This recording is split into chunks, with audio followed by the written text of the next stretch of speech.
England की इन 3 बड़ी कमजोरियों पर आघात करने का गंभीर और गिल ने ब्लूप्रिंट किया है तैयार। इन 3 कमजोरियों को एक्सपोज कर गंभीर की भारतीय टीम रचेगी इंग्लैंड में इतिहास।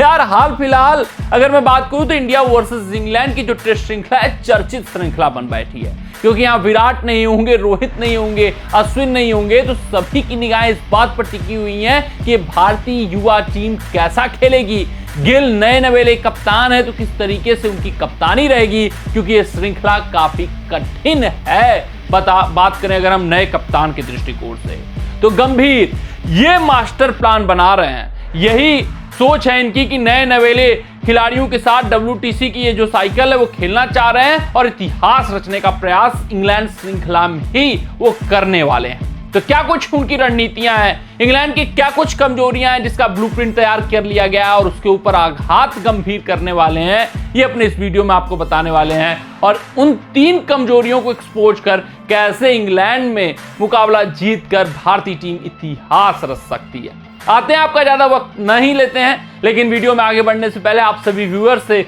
यही आग्रह, यही अनुरोध है कि अगर आपको हमारे वीडियोस पसंद आ रहे हो तो वीडियो को लाइक, चैनल को सब्सक्राइब और नोटिफिकेशन की घंटी दबाना मत भूलिएगा। सबसे पहले अगर मैं बात करूं इंग्लैंड की सबसे बड़ी कमजोरी की, यार जब इंग्लैंड सरजमी पर आप जाते हैं तो बतौर एशियन कंट्री आपकी जो सबसे बड़ी चिंता रहती है कि उनके तेज गेंदबाजों को कैसे खेला जाएगा। लेकिन यहां पर आप देखेंगे जॉश टंग, ब्रायडन कार्स, दोनों के पास बहुत कम अनुभव है, उतनी क्वालिटी नहीं है जो पहले इंग्लिश अटैक में हुआ करता था, जहां जेम्स एंडरसन हुआ करते थे, रॉड हुआ करते थे, इनसे पार पाना मुश्किल हो जाया करता था। उसके बाद मार्कवुड भी जो तेज गति से डराते धमकाते नजर आते थे, क्रिस ओक्स उसके साथ मिल जाते थे, तो कॉम्बिनेशन काफी घातक हो जाता था। लेकिन इस बार वो क्वालिटी नहीं है। हाँ, जॉश टंग की मैं बात करूं, 3 मुकाबलों में 12 विकेट ले चुके हैं।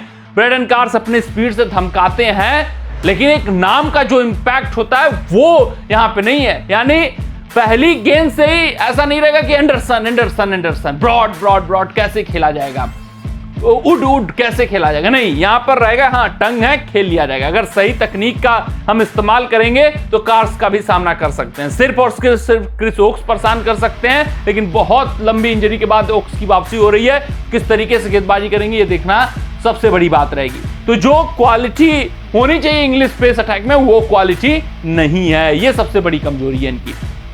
दूसरी बड़ी कमजोरी की मैं बात करूं तो ये जो इंग्लिश टीम है ये बैट बॉल क्रिकेट खेलना जान रही है यार। और जब भी आप बतौर सेना देश आते हैं इंग्लैंड में खेलने के लिए तो आपको लगता है स्विंगिंग कंडीशन सबसे चैलेंजिंग कंडीशन होगा, लेकिन इनके जो खिलाड़ी हैं, चाहे मैं बात करूं जैक क्रॉली की, बेन डकेट की, ओली पोप की, हैरी ब्रूक की, ये सब के सब खिलाड़ी खुद ही स्विंगिंग कंडीशन से डरते हैं, कतराते हैं, क्योंकि ये बैट बॉल क्रिकेट खेलना जानते हैं। हाँ, बैट बॉल क्रिकेट खेलने के चलते क्या होगा कि ये खुद ब खुद बल्लेबाजों वाली पिच बनाएंगे, जिसके कारण भारतीय बल्लेबाजों को सहजता हो सकती है। जहां हम संघर्ष स्विंगिंग कंडीशन से करते हैं, अगर वही हमारा वीक पॉइंट हटा दिया जाए तो फिर मजबूती हो जाएगी भारतीय बल्लेबाजों के लिए। और अगर स्विंगिंग कंडीशन दिए तो तकनीकी तौर पे भारतीय खिलाड़ियों से कम सक्षम है इनके बल्लेबाज। उसमें सिर्फ और सिर्फ जो रूट का नाम अगर मैं जोड़ूं तो वही टिकेंगे डटेंगे, अन्यथा सब के सब धाराशायी हो जाएंगे। जो रूट ही डिफरेंस बनेंगे तब दोनों टीमों में, क्योंकि वहां कोई जो रूट नहीं मिलेगा, यहां पर जो रूट मिल जाएंगे। तो ये बहुत बड़ा प्लस पॉइंट भारतीय टीम के लिए साबित हो सकता है कि बैट बॉल खेलेंगे ये, और भारतीय खिलाड़ी खुद ब खुद भारतीय बल्लेबाज चाह रहे हैं कि उनको भी बल्लेबाजों वाली पिच मिले जहां वो टिक सकें, डट सकें, लंबा स्कोर कर सकें। और ऐसा नहीं है कि भारतीय खिलाड़ी उनसे कहीं बैट बॉल खेलने में पीछे हटने वाले हैं।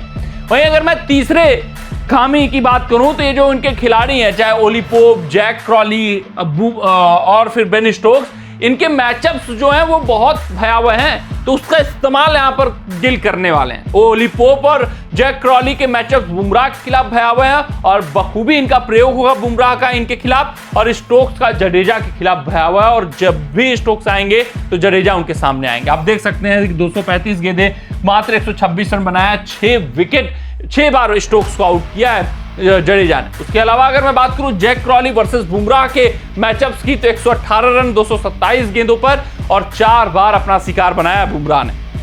ओली पोप के आंकड़े देखेंगे तो 186 गेंदों पर मात्र 86 रन 5 बार शिकार बनाया। तो आप देख सकते हैं किस तरीके से ये खिलाड़ी संघर्ष करते हुए दिखाई देते हैं। किसके खिलाफ? ओली पोप, बुमराह के खिलाफ जैक क्रॉली, बुमराह के खिलाफ, और बेन स्टोक्स जो हैं वो जडेजा के खिलाफ। तो ये जो आंकड़े हैं मैचअप के, ये भी तैयार कर लिए गए हैं और इन खिलाड़ियों के खिलाफ ये गेंदबाज जरूर प्रयोग होने वाले। तो आप समझ सकते हैं कि किस तरीके से भारतीय टीम इतिहास रख सकती है और जो इंग्लैंड की कमी है, कमजोरी है, उसका फायदा वो उठा सकते हैं। पहली बात, इंग्लैंड की जो तेज गेंदबाजी है उतनी मजबूत और स्ट्रेंथफुल नहीं दिख रही है। दूसरी बात, बैट बॉल क्रिकेट ये खेलेंगे तो भारतीय टीम को भी तो वही कंडीशन चाहिए, बल्लेबाजों वाली पिच। और तीसरी बात, जो ओली पोप, जैक क्रॉली और स्टोक्स है, इनका मैचअप बहुत भयावह है बुमराह और जडेजा के खिलाफ। वहीं भारतीय गेंदबाजी कहीं ज्यादा मजबूत दिख रही है किसके मुकाबले? इंग्लैंड के मुकाबले। ये भी हमारा प्लस पॉइंट है। कमेंट सेक्शन में कमेंट करके बताइएगा कि पहले मुकाबले में किसका पलड़ा किसके ऊपर भारी होने वाला है। क्या इंग्लैंड को भारतीय टीम इन 3 कमजोरियों के कारण हैरान और परेशान कर सकती है या नहीं कर सकती है? मिलते हैं आपसे अगले रिपोर्ट में, तब तक अपना ध्यान दें, सुरक्षित रहें, स्वस्थ रहें, मस्त रहें। जय हिंद, जय भारत।